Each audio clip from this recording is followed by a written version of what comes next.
할렐루야. 우리 옆 사람 인사합시다. 사랑합니다. 축복합니다. 아멘. 5월은 무슨 달이죠? 가정의 달. 이 가정의 달에 여러분들의 가정이 주 안에서 잘 세워지기를 축원합니다. 잘 세워진다는 것은 믿음으로 세워진다는 거죠. 믿음으로 세워질 때 행복이 임하는구나. 자, 오늘은 어버이 주일이죠. 자, 내 부모를 공경하라라고 하는 제목으로 말씀을 좀 전하고자 합니다. 자, 하나님께서 이스라엘 백성들을 시내 산으로 인도하죠. 애굽에서 건져내어서 시내 산으로 인도하셨어요. 근데 그 시내 산에서 하나님이 이스라엘 백성들에게 준 게 있어요. 그게 뭘까요? 10가지의 계명, 다른 말로 10계명이에요. 10계명. 여러분, 10계명은 크게 두 가지의 관계를 다루고 있어요. 그 첫째가 뭐냐면 하나님과의 관계예요. 1계명부터 4계명까지는 하나님과의 관계를 다루고 있어요. 그 다음에 둘째는 사람과의 관계예요. 사람과의 관계는 5계명부터 10계명까지의 계명입니다. 의외로 저와 여러분들의 인생이 행복할 수 있는 비결이 간단해요. 관계를 잘 맺으면 되는 거야. 한번 따라합시다. 관계를 잘 맺고 삽시다. 시작.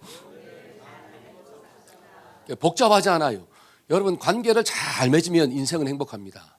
근데 사람의 인생이 왜 행복하지 않느냐? 관계를 못 맺고 산다라고 하는 거예요.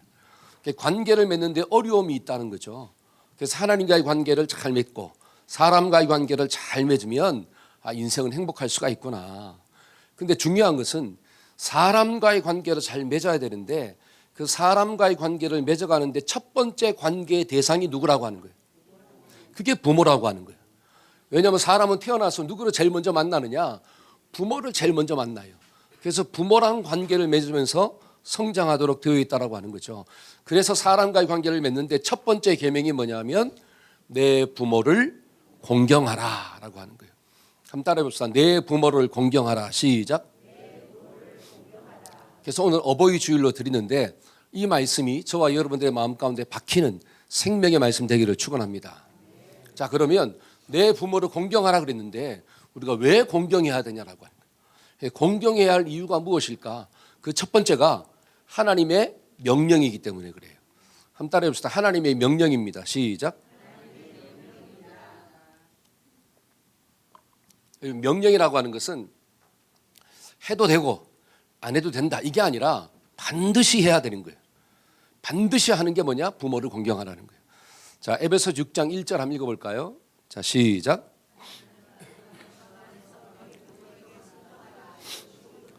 자, 자녀들아, 주님 안에서 너희 부모에게 뭐하라? 순종해라. 이것이 옳다. 이게 옳다는 거예요. 여러분, 옳다라고 하는 것은 초이스의 문제가 아니에요. 이거는 머스트예요. 반드시 그렇게 해야지 옳은 거야. 근데 그렇게 안 하면 옳지 않다는 거예요. 그건 틀렸다라고 하는 거죠. 그래서 저와 여러분들이 부모를 공경하지 아니하면 틀렸다라고 하는 거예요. 다른 말로 틀린 인생이라고 하는 거죠. 근데 부모를 공경하면 그게 어떤 인생이다? 옳은 인생이다. 복 받는 인생이다. 그래서 저와 여러분들이 왜 부모를 공경해야 되느냐? 하나님이 그렇게 말씀했기 때문에 하는 거예요. 이게 좀 깨달아지기를 축원합니다. 여러분, 공경하다라고 하는 것은 히브리 말로 카바드예요. 카바드. 이거는 뭐냐? 단순히 존중하다 이런 의미를 뛰어넘는 거예요. 그냥 존중하는 것보다 더 높은 거야. 그러니까 무겁게 여겨라. 그다음에 가치를 둬라. 그러니까 부모님이 말씀하시면 그 말씀을 무겁게 받아들이라는 거예요. 그래서 그 말씀에 반드시 뭐 하느냐? 순종하는 삶을 살아라. 부모를 인생의 가치를 두어라. 인생의 우선순위가 뭐냐? 부모다라고 하는 사실이에요. 삶의 중심을 부모에게 좀 두어라. 그게 성경이 말하고 있는 진리구나. 그러면 자, 이게 부모랑 관계를 맺는 첫 번째예요. 근데 관계를 깨는 데는 여러 가지 요소가 있잖아요. 여러분, 관계는 언제 깨어질까요? 여러분들의 모습을 보니까 관계를 한 번도 깬 적이 없는 분처럼 앉아 계셔. 관계를 많이 깨봤잖아요. 언제 관계가 깨집니까? 내 생각이 들어올 때 관계가 깨지죠. 그래요, 안 그래요? 내 생각이 들어온다는 거야. 내 생각이 부모님의 생각과 다르네? 그때 관계가 깨지는 거예요. 부모님이 한마디 했는데 그게 내 마음 가운데 상처가 되었네? 그게 관계가 깨지는 거예요. 상황이 좀 어렵네? 그게 관계가 깨지는 거예요. 그러면 자, 내 부모를 공경하라는 것은 그런 너의 생각과 너의 감정과 너의 상황과 주변의 모든 것들을 초월해서 공경하라는 거예요? 아니면 그것이 있으면 공경하지 말라는 거예요?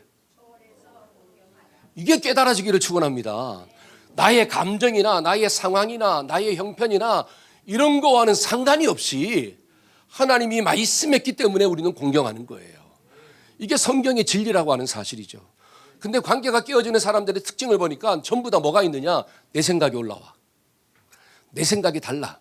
내 감정이 올라와. 내 감정이 상처를 받았어. 내가 힘들어. 지금 내가 힘든데 무슨 하나님의 말씀에 순종하냐 이거지.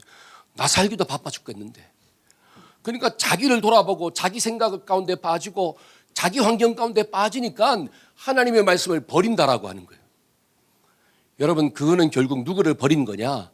하나님을 버린 거래요. 그러니까 사울이 하나님의 말씀을 버렸으므로 하나님이 누구를 버렸다? 너를 버렸노라 그러잖아요. 저와 여러분들은 이 말씀은 나의 감정이나 나의 상황이나 나의 형편에 따라 순종해야 할 말씀이 아니라 그것을 초월하여 순종해야 하는 말씀인 줄로 믿습니다. 왜냐하면 하나님이 말씀했기 때문에 그래요. 그런데 그 말씀이 그냥 권면의 말씀이 아니라 명령의 말씀이다라고 하는 거예요. 한번 따라합시다. 권면이 아니라 명령입니다. 시작. 그러니까 부모를 공경하지 않는 것은 결국은 누구를 공경하지 않는 거냐? 하나님을 공경하지 않는 거예요. 이게 연결되어 있는 거예요. 그래서 우리는 반드시 부모를 공경하는 삶을 살아야 되겠다. 두 번째로 우리가 왜 부모를 공경해야 될까요? 부모님은 양육의 십자가와 해산의 십자가를 지셨기 때문에 공경하는 거예요. 자, 부모님이 지신 십자가가 뭐냐 하면 해산의 십자가예요. 또 하나의 십자가가 있는데 그게 뭐냐면 양육의 십자가입니다.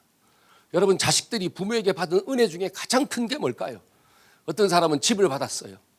어떤 사람은 뭐 교육을 받았어. 어떤 사람은 뭐 자동차를 받았어. 야, 이게 가장 큰 선물일까요? 여러분, 부모님께 받은 가장 큰 선물 중에 하나는 생명의 선물이에요. 그러니까 노래 중에도 나오잖아요. 나실제 괴로움 다 잊으시고. 그렇죠? 여러분, 생명이 태어날 때 그냥 태어납니까? 우리 어머님들이 뭐라 그래요? 하늘이 어떻게 해야지 태어난대? 그렇죠? 하늘이 노래야지 응애하고 태어난다 그러잖아요. 그냥 태어나면 얼마나 좋겠어요. 죽을 고비를 넘기고 애가 태어나는 거예요. 그러니까 부모님이 생명의 십자가를 졌다라고 하는 거죠. 그래서 우리는 부모님을 뭐 해야 되느냐? 공경하는 삶을 살아야 된다. 여러분, 제 친구 중에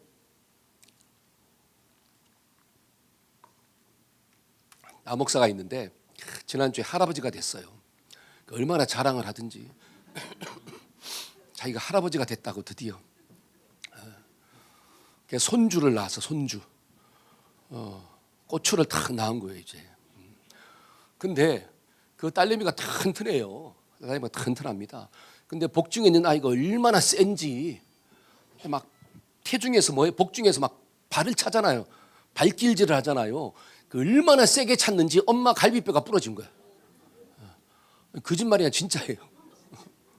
그래가지고 해산ter이 다가왔는데 그 전에 하도 차가지고 이 갈비뼈가 금이 가버린 거야. 그러니까 웃지도 못하는 거야. 뭐 하지도 못해요. 이 뼈가 금이 가가지고. 그래가지고 원래는 순산해야 되는데 힘을 줘야 낫잖아요. 힘을 못 주는 거야. 그래가지고 수술했대 그냥. 여러분 잘 보세요. 애가 그냥 태어나요? 여러분 10달 동안 뱃속에 있으면서 그냥 얌전히 있습니까?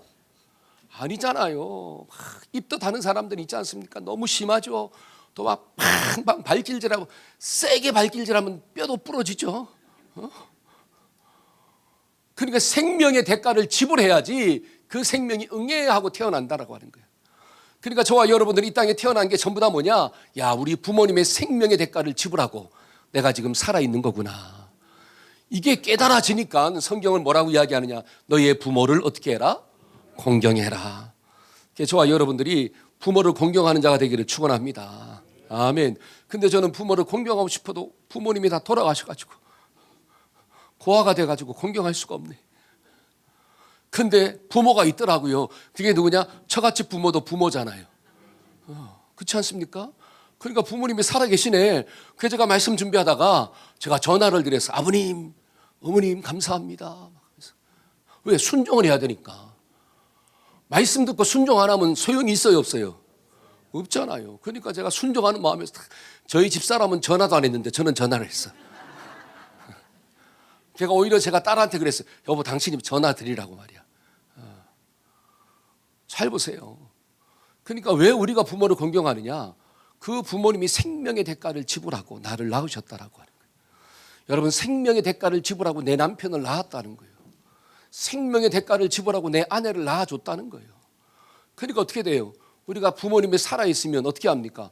부모를 공경하는 게 그게 당연한 거다. 여러분 잘 보세요. 부모님이 생명의 대가를 지불하고 우리를 낳았다는 것은 하나님의 구속 역사와 연결이 됩니다. 여러분 성경을 보니까 창세기 3장 15절 말씀에 하나님이 인간이 죄를 지었을 때 창세기 3장 15절에서 하나님이 여자의 후손을 약속하셔요. 그러니까 최초로 사람을 구원하고자 하는 계획을 하나님이 가지신 거야. 그리고 그 계획을 이루기 위해서 하나님이 아브라함을 부르시고 이삭을 부르시고 야곱을 통하 12아들을 낳게 하시고 그 아들들이 민족이 되게 만드시고 또 수많은 선지자를 보내가지고 메시아 탄생에 대한 예고를 하셨잖아요. 그리고 갈라디아서 4장 4절을 보니까 때가 차매 이렇게 나와요. 한번 따라서 때가 차매. 하나님이 그 아들을 보내사.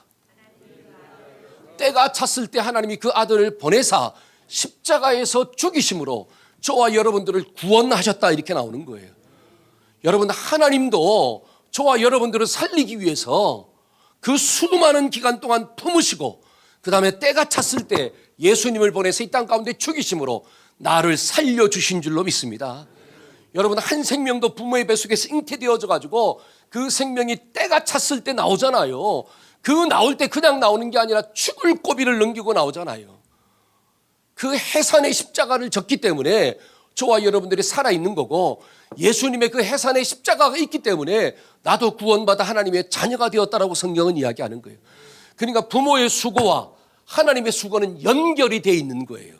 그래서 내 부모를 공경하라. 그것이 곧 누구를 공경하는 거다? 하나님을 공경하는 거야. 근데 네가 부모를 공경하지 않냐면 너의 감정이나 너의 상황이나 너의 형편 때문에 부모를 공경하지 않냐면 너는 결국은 누구를 공경하지 않는 거냐? 하나님을 공경하지 않는 거야. 이게 연결되어 있기 때문에 저와 여러분들은 나의 모든 상황을 뛰어넘어서 부모를 공경하는 지혜로운 자가 되기를 축원합니다. 여러분 부모는 해산의 십자가만 진 게 아니에요. 해산의 십자가는 10달이면 끝나는 거예요. 그래요 안 그래요? 10달이면 끝나잖아요. 안 그런 것처럼 앉아 계시네. 그렇죠? 10달이잖아요. 10달. 그러면 노란 어떤 어려움도 지나가잖아요. 근데 해산의 수고만 있으면 얼마나 쉬워요. 근데 진짜 십자가는 언제부터야? 알잖아요. 진짜 십자가는 요 생명이 나오고부터 그때부터 진짜 십자가야. 그게 양육의 십자가예요. 양육의 십자가. 여러분 그 십자가는 10달로 끝나는 게 아닙니다. 부모가 죽을 때까지 져야 하는 십자가예요. 이게 깨달아지기를 축원합니다. 그러니까 부모는 자식이 아프면 나도 힘든 거예요. 여러분 자식이 즐거우면 나도 즐거운 거예요.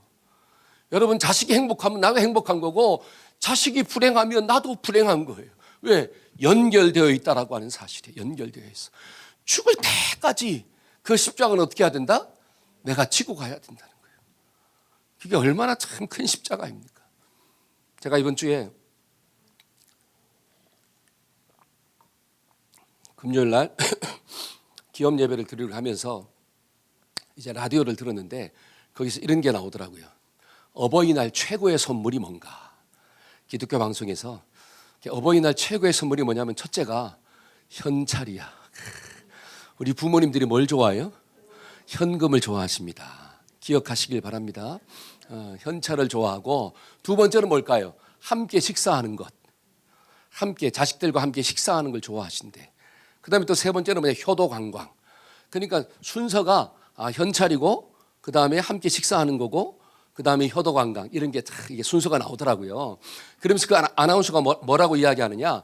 그런데 이 모든 선물이 진짜 기쁨이 되려면 현찰도 드리고 식사도 하고 효도관광 보내는 것 이게 정말로 부모의 마음 가운데 기쁨이 되려면 한 가지가 전제가 돼야 된다는 거야. 그 한 가지가 뭐냐면 자식들이 행복하게 살아야 된다는 거예요. 자식들이 잘 살아야 된다는 거예요.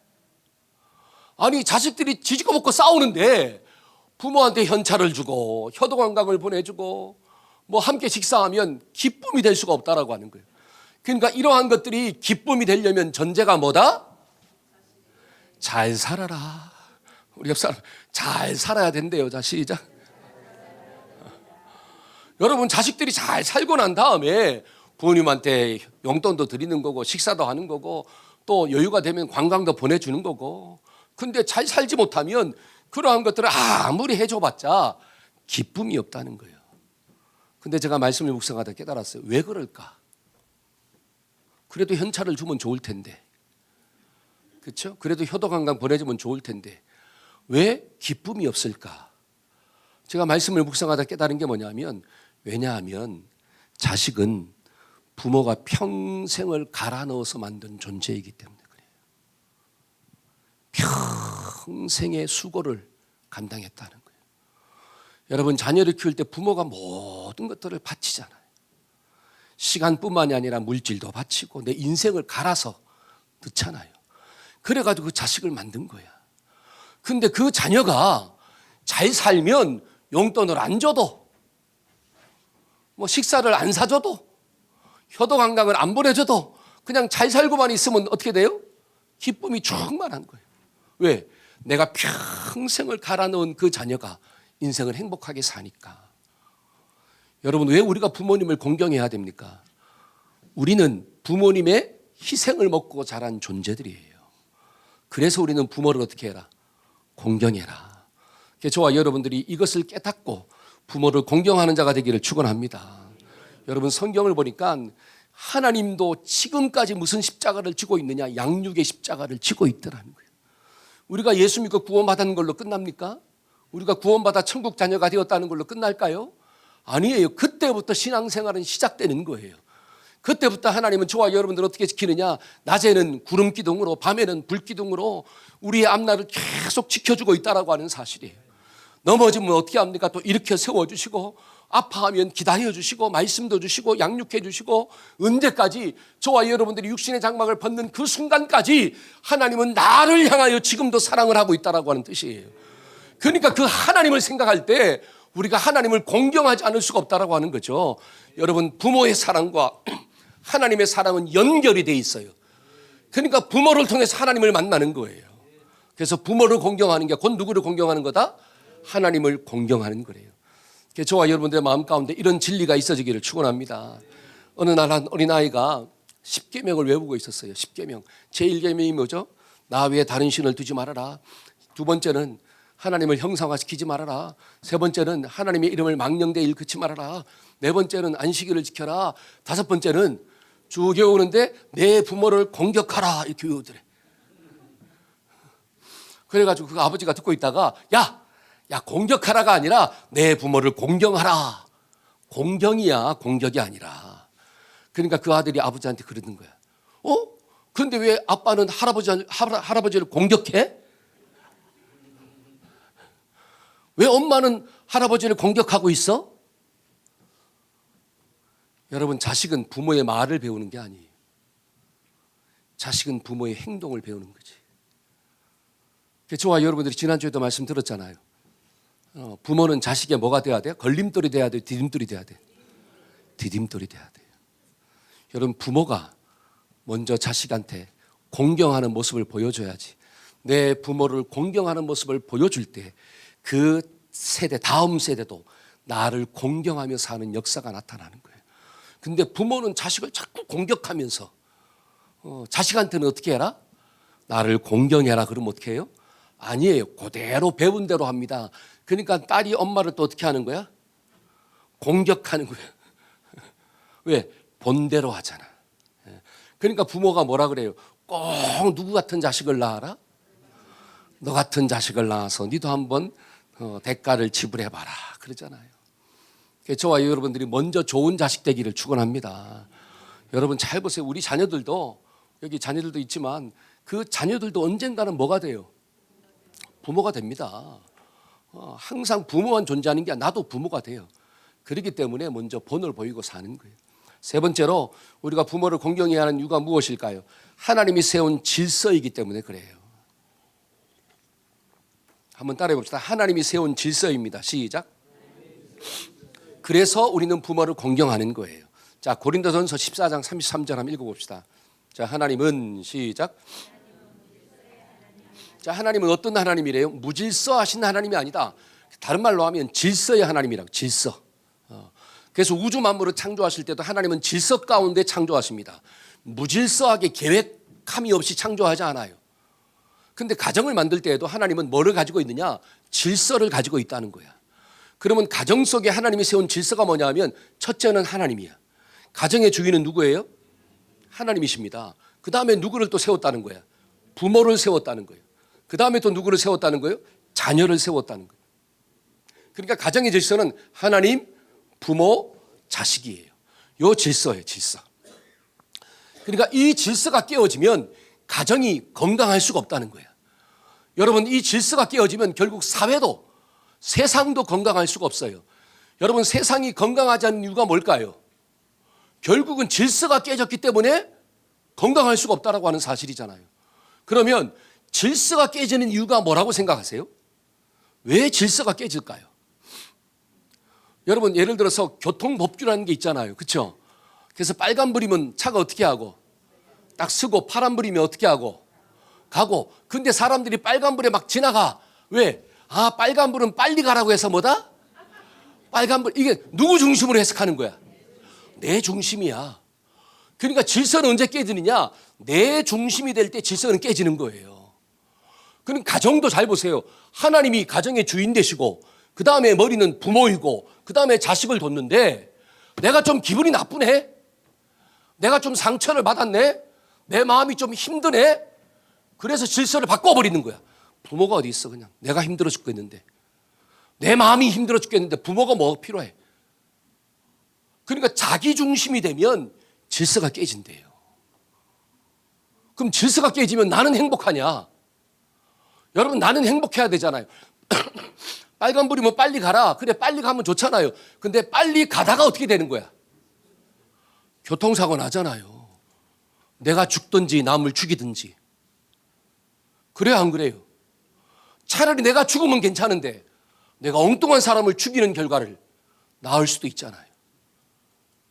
그러니까 내가 상상할 수 없는 결과를 만날 수 있다라고 하는 거예요. 질서를 깨면 내가 행복해지면 괜찮은데 절대로 내가 행복해질 수가 없어요. 나도 불행해지고 주변에 있는 모든 관계들이 깨짐으로 다 불행해지는 거예요. 여러분, 가정의 질서가 깨지면 사회의 질서도 깨집니다. 여러분, 사회의 질서가 깨지면 저와 여러분들이 행복하게 살 수가 없다는 거예요. 여러분, 권위가 무너지기 시작하면 다 무너지는 거예요. 여러분, 집안에서 아버지의 권위가 무너졌잖아요. 부모님의 권위가 무너졌어요. 그러니까 어떻게 됩니까? 학교에서도 선생님의 권위가 사라진 거야. 선생님이 올바른 얘기를 할 수가 없어. 훈계를 할 수가 없어. 매를 댈 수도 없어요. 왜? 권위 자체가 무너져 버렸어요. 다른 말로 질서가 깨져버렸다라고 하는 거예요. 거기에 무슨 소망이 있을까요? 아무런 소망이 없는 거예요. 때문에 성경은 뭐라고 하느냐? 왜 내 부모를 공경해야 하느냐? 하나님이 세운 질서이기 때문에. 한번 따라서 하나님이 세운 질서입니다. 시작. 여기에 깨달아지기를 축원합니다. 여러분, 성경을 보니까 하나님이 미리암을 심판하는 장면이 나와요. 여러분, 미리암은 누구죠? 모세의 누나예요. 모세의 누나 미리암. 근데 모세가 여러 가지 실수를 많이 합니다. 여러분, 모세가 위대한 종이지만 연약함이 있어요. 여러분, 나이가 들어서 십보라가 죽고 난 다음에 나이가 들어서 구스 여자를 취하는 거야. 이방 여자를 취해요. 그것 때문에 미리암이 막 모세를 욕합니다. 잘 보세요. 나도 선지자야. 백성들 앞에 이야기하면 나도 선지자야. 하나님이 나랑도 이야기하시는 거야. 왜 꼭 모세하고만 이야기하냐? 나랑도 이야기하셔. 그러니까 모세하고 이야기할 필요가 없어. 그런데 잘 보세요. 하나님은 누구를 심판했느냐? 모세를 심판한 게 아니라 미리암을 심판했어요. 미리암한테 문둥병이 들리게 하시고 그를 벌하셨다는 거예요. 왜 그랬을까요? 모세가 위대해서요? 아닙니다. 미리암이 하나님이 세운 질서를 깨버린 거예요. 모세가 연약하지만 하나님은 이스라엘 백성들을 리더로 누구를 세웠느냐? 모세를 세운 거예요. 여러분, 모세가 위대해서 세운 게 아니에요. 하나님이 연약하지만 세웠다는 게 중요한 거야. 하나님이 세운 지도자예요. 근데 그 지도자를 향해서 거역했어. 질서를 깼어. 이거는 뭐냐? 모세한테 대적한 게 아니라 하나님을 대적한 거예요. 그래서 하나님은 질서를 잡기 위해서 미리암을 벌하시고 그 미리암의 병을 누구를 통해서 고쳐주시느냐? 모세를 통해 고쳐주시는 거예요. 모세가 기도해 줘야지 문둥병이 떠나가는 거예요. 모세가 기도하지 아니하면 문둥병을 고칠 수가 없어요. 이게 질서예요, 질서. 여러분, 가정도 질서가 있다라고 하는 거예요. 여러분, 질서를 깨면 그 질서가 무너지면 행복이 주어지는 게 아니라 반드시 뭐가 임한다? 하나님의 무서운 심판이 임하는구나. 저와 여러분들이 이게 깨달아지기를 축원합니다. 그래서 우리가 주 안에서 하나님이 허락하신 귀한 부모님을 공경하는 자가 되기를 축원합니다. 이게 바로 말씀을 깨닫고 순종하는 자들에게 주어지는 축복이에요. 여러분, 골로새 3장 20절 한번 읽어볼까요? 골로새 3장 20절. 자녀들아, 다 같이 시작.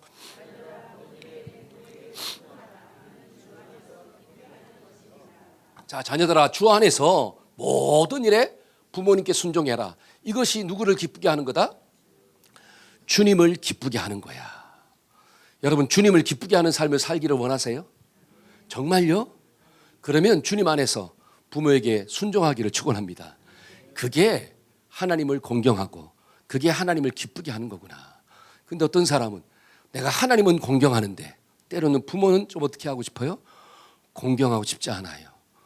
여러분, 이런 사람은 믿음이 좋은 게 아니라 믿음이 없다는 거예요. 그의 믿음은 병들었다는 증거입니다. 저와 여러분들의 믿음이 병들지 말고 건강하기를 주의 이름으로 축원합니다. 마지막 네 번째로 우리가 부모님을 공경해야 할 이유가 무엇입니까? 우리가 부모를 공경해야 할 이유는 이 땅에서 복을 받기 위해서 공경하는 거예요. 이 땅에서 복을 받는 비결이다. 자, 출애굽기 20장 12절 다시 한번 읽어볼까요? 자, 내 부모를 시작. 자, 너의 부모를 공경하라. 그리하면 너의 생명이 이 땅에서 어떻게 한다? 길리라. 이렇게 나와요. 여기서 가장 중요한 게 뭐냐면 그리하면이라고 하는 단어야. 무슨 단어다? 그리하면. 여러분, 성경을 가지고 있나요? 자, 성경 가지고 있으면 성경 제일 뒤에 우리 십계명이 나오거든요. 여러분, 성경 제일 뒤편에 십계명이 나옵니다. 이게 성경 있죠? 여기 가지고 있으면 성경 뒤를 넘기면 십계명이 있을 거야. 자, 십계명 한번 읽어볼까요? 거기 보면 제1은 이렇게 나오죠? 자, 한번 읽어봅시다. 시작. 자, 제1은 나 외에 다른 신을 두지 말아라. 자, 제2는 자, 우상을 만들지 말라. 형상을 만들지 말라는 거예요. 하나님을 형상화시키지 말아라. 이런 뜻이에요. 자, 제3은 자, 하나님의 이름을 망령되이 일컫지 말아라. 하나님의 이름을 가볍게 여기지 말라. 이 말은 하나님 말씀 들을 때 말씀을 가볍게 생각하지 말라는 거예요. 여러분, 에서가 왜 버림받았습니까? 장자의 명분을 가볍게 여겼더라. 하나님의 말씀을 들을 때 말씀을 가볍게 생각하는 사람은 복이 없어요. 하나님과의 관계가 올바르지 못하다는 거예요. 그 다음에 제4는 자, 그래서 첫 번째부터 네 번째 계명은 누구와의 관계다? 하나님과의 관계예요. 자, 다섯 번째 계명 시작. 자, 내 부모를 공경하라. 여기부터 10계명까지는 사람과의 관계예요. 근데 첫 번째가 부모야. 근데 그 뒤에 뭐라고 딱 적혀 있느냐? 그리하면 내 하나님 여호와가 내게 준 땅에서 내 생명이 길리라. 여러분, 이 말씀을 통해서 뭐를 좀 깨달을 수가 있나요? 여러분, 10가지 계명 중에 하나님이 하라, 하지 말라, 이게 계명이에요. 뭐뭇을 해라, 하지 마라. 근데 이거는 명령이잖아요. 근데 그 명령 중에 축복과 연결된 계명은 5계명밖에 없어요. 나머지는 뭐 이거 해라, 그러면 뭘 주겠, 이런 말이 없어. 무조건 나 외에 다른 신을 두지 말아라, 우상 만들지 말아라, 안식일을 지켜라. 그렇죠? 이런 말씀을 쭉 하고 있는 거야. 근데 5계명에만 뭐가 나오느냐? 네 부모를 공경해라. 그리하면 이렇게 나오는 거예요. 뭐가 나오느냐? 축복이 나오잖아요. 약속이 나와요. 네가 이 땅에서 잘되고 번성할 거야. 절 보세요. 지금 이게 뭘 이야기하느냐? 하나님은 저와 여러분들에게 명령만 주는 게 아니라 축복을 약속하고 있다는 거예요. 근데 특별히 5계명에서 이것을 약속하고 있어요. 이건 아주 중요한 의미를 가지고 있다는 거예요. 너희가 부모를 공경하지 아니하면 이 땅에서 절대로 뭐 할 수 없다. 잘 될 수 없다라고 하는 뜻이에요. 반대로 이야기하면.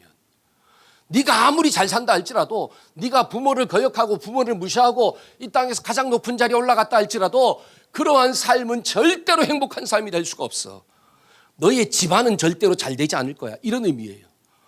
이건 반대로 하면, 내가 부모를 공경하면 반드시 우리의 집안은 어떻게 된다? 잘 되고 이 땅에서 번성하는 축복이 주어진대요. 여기에 깨달아지기를 축원합니다. 여러분, 신명기 5장 16절에 이런 말씀이 있습니다. 내 하나님 여호와께서 너에게 준 땅에서 네가 잘 되고 너의 생명이 길 거야. 여기서 잘 된다라고 하는 것은 야타브예요. 히브리 말로 야타브. 이게 뭐냐면 즐겁다, 기쁘다, 풍성하다 하는 의미가 있어요. 여러분 잘 보세요. 우리가 부모를 공경하면 내 삶 가운데 뭐가 주어지느냐? 즐거움이 주어진대. 기쁨이 주어진대요. 이게 믿어지시기를 축원합니다. 여러분, 살면서 기쁜 게 좋은 거예요, 나쁜 거예요? 이게 삶의 질이 높아지는 거야. 여러분, 직장에서 일할 때 기쁩니까, 괴롭습니까? 어떤 사람은 괴로워해. 그러면 그 사람의 삶의 질은 절대로 좋을 수가 없어요. 여러분, 집에서 설거지하면서 즐거우세요, 괴로우세요? 여러분, 괴로운 사람은 가정생활이 질이 높을 수가 없어. 여러분, 가정에서 이게 섬길 때도 즐거워야지 그 삶의 질이 높아지는 거잖아요. 질이. 여러분, 삶의 질은 어디에서 오느냐? 즐거움에서 오는 거예요. 근데 언제 즐거움이 주어지느냐? 네가 부모를 공경할 때, 네가 이 땅에서 야타브, 즐거움이 임할 거야. 잘 될 거야. 여러분, 자식을 키울 때 즐거우세요? 할렐루야. 여러분, 예를 들어서 우리 현정자매 자식을 키울 때 막 즐거움이 있으세요? 할렐루야. 그러면 하나님을 공경을 잘한다는 뜻이에요. 부모를 공경한다라고 하는 거야. 하영 집사 막 자식을 키울 때 막 즐거우세요?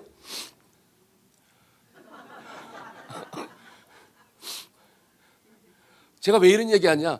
그냥 대중으로 들을 때는 나에게 하시는 말씀이 아니야. 내가 딱 질문을 하면 나에게 하시는 말씀이잖아. 우리 민서가 직장 생활할 때 즐겁냐? 할렐루야. 즐겁기를 바란다. 그러려면 어떻게 되느냐? 네 부모를 공경하라 이거야. 부모를 공경하는 게 곧 누구를 공경하는 거다? 하나님을 공경하는 거야. 하나님을 공경하는 삶을 살면 너의 삶 가운데 즐거움이 임할 거야. 그 다음에 또 생명이 긴다라고 하는 것은 뭐냐? 오래 산다는 의미가 아니라 그것도 있지만 삶 속에 안정감을 누리게 될 거야. 지속되는 축복이 주어질 거야. 이런 의미예요. 때문에 이 말씀이 나의 말씀 되기를 간절히 축원합니다. 여러분, 미국의 32번째 대통령이었던 프랭클린 루즈벨트 대통령이 있어요. 일화가 있는데 아주 유명합니다. 하루는 이 루즈벨트 대통령이 당선이 되었어요. 그때 기자들이 어머님을 찾아가서 물어요. 야, 아드님이 대통령이 되니까 좋으시죠? 라고 물었어요. 그때 어머니가 뭐라고 이야기하느냐? 나는 대통령이 된 아들보다 평생에 단 한 번도 나의 마음을 아프게 하거나 거역한 적이 없는 아들이 더 자랑스럽습니다. 야, 루즈벨트는 단 한 번도 어머니의 말에 거역한 적이 없다는 거예요. 순종하고 살았다. 여러분 잘 보세요. 루즈벨트는 우리가 잘 알고 있듯이 소아마비 환자입니다. 다리를 잘 못 써요. 근데 미국에서 잘 보세요. 미국에서 4번 대통령에 당선된 사람이 루즈벨트예요. 여러분, 대통령 한 번 하기도 힘든데 몇 번 했다고요? 4번이나 당선되었어요. 여러분, 그의 삶이 잘 되고 그의 삶이 잘 되고 그의 삶 가운데 기쁨이 넘치고 그의 영향력이 길었던 이유가 무엇이냐? 하나님이 허락하신 부모에게 순종하는 삶을 살았다는 거예요. 그래서 하나님이 그의 인생을 들어서 쓰신 줄로 믿습니다. 여러분 잘 보세요. 식물의 뿌리가 어디에 딱 박혀 있어야 돼. 땅에 깊숙이 박혀 있으면 그 땅 속에서 물을 끄집어내어서 잎사귀에 푸른 열매를 맺는 거예요. 그러니까 뿌리는 땅 속에 박혀 있어야 된다는 거야. 마찬가지로 저와 여러분들의 인생의 뿌리는 부모라는 통로를 통해서 하나님께 박혀 있는 거예요. 근데 만약에 내가 부모를 거역하면, 부모를 무시하면 내 인생의 뿌리가 하나님께 박혀 있을 수가 없다는 거예요. 왜? 부모라는 뿌리를 통해서 하나님께 박혀 있기 때문에 그래요. 그러니까 성경은 반드시 너의 부모에게 어떻게 해라? 네가 부모를 공경해라. 그리하면 너는 이 땅에서 잘 되고 반드시 장수하는 축복을 누리게 될 거야. 여러분 잘 보세요. 이 나무가 뿌리가 떨어진 나무는 이 금방은 살아있는 것 같아요. 근데 시간이 지나면 죽어요. 말라 비틀어 죽습니다. 저와 여러분들도 하나님께 붙어 있지 않으면 금방은 잘 되는 것처럼 보이지만 결단코 잘 될 수가 없다라고 하는 사실이에요. 여러분 성경을 보니까 야곱이 나와요. 여러분 야곱이 바로 앞에서 뭐라고 이야기하는 줄 아십니까? 야곱이 바로 앞에서 너의 인생이 몇 년이냐라고 이야기하니까 야곱이 내 인생은 몇 년입니다. 그러면서 나는 어떤 세월을 살았나이다? 험악한 세월을 살았나이다. 그래요. 왜 야곱의 인생이 험악했을까요? 그의 아버지 이삭을 속였기 때문에 그래요. 이삭을 속였기 때문에. 아이 목사님, 이삭을 속였기 때문에 장자의 축복이 야곱한테 왔죠. 여러분 야곱의 거짓말 때문에 장자의 축복이 야곱한테 왔을까요? 아니에요.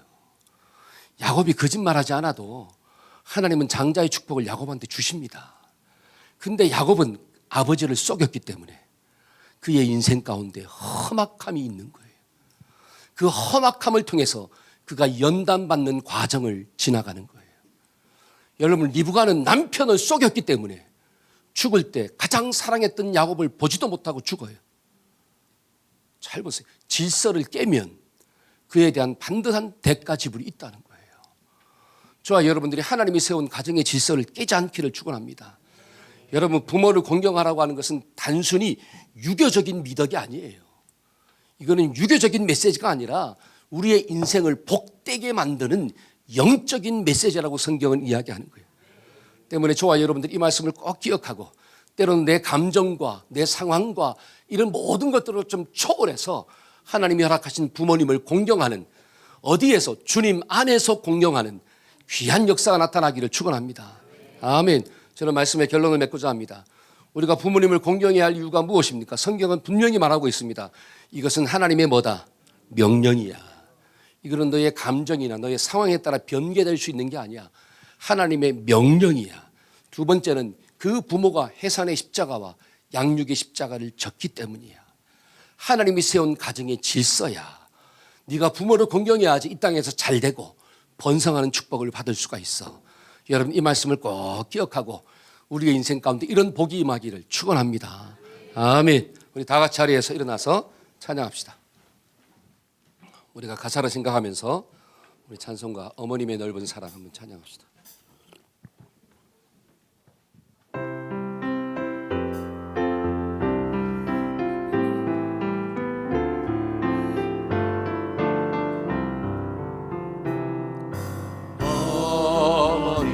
넓은 사랑 귀하고도 귀하다.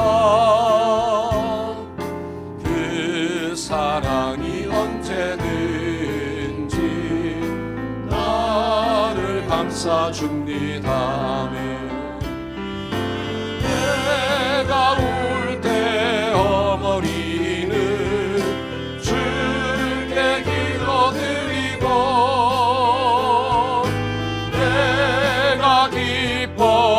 웃을 때에 찬송 부르십니다. 온유하고 겸손하게 올바르고 굳세게 어머니의 뜻 받들어 보람있게 살리라네. 많은 세상에서 선한 싸움 싸우다 생명신에 흐르는 곳 길이 함께 살리라. 아멘. 하나님 감사합니다. 오늘도 내 부모를 공경하라는 귀한 생명의 말씀을 우리에게 주시니 감사합니다. 이 말씀은 나를 복되게 하기 위해서 주신 하나님의 말씀인 줄로 믿습니다. 이 명령의 말씀을 우리가 마음을 다하여 순종하는 자로 살게 하시고 그리하여 이 땅에서 마침내 하나님 주시는 복을 누리며 빼앗기지 않고 살아갈 수 있도록 역사하여 주옵소서. 특별히 우리 어머님들, 아버님들을 건강을 붙잡아 주셔서 하나님 평생 하나님의 손에 붙잡힌 받은 인생을 살게 만들어 주옵시고, 하나님을 예배하며 하나님을 찬양하며 살아가는데 부족함이 없도록 모든 것들을 채워 주시옵소서. 지금은 우리 주 예수 그리스도의 무한하신 은혜와 하나님 아버지의 극진하신 사랑과 성령님의 교통하심의 역사가 부모님을 공경하며 살고자 결단하는 우리 모든 성도들의 삶 가운데 지금부터 영원토록 함께 하시기를 간절히 축원하옵나이다. 아멘.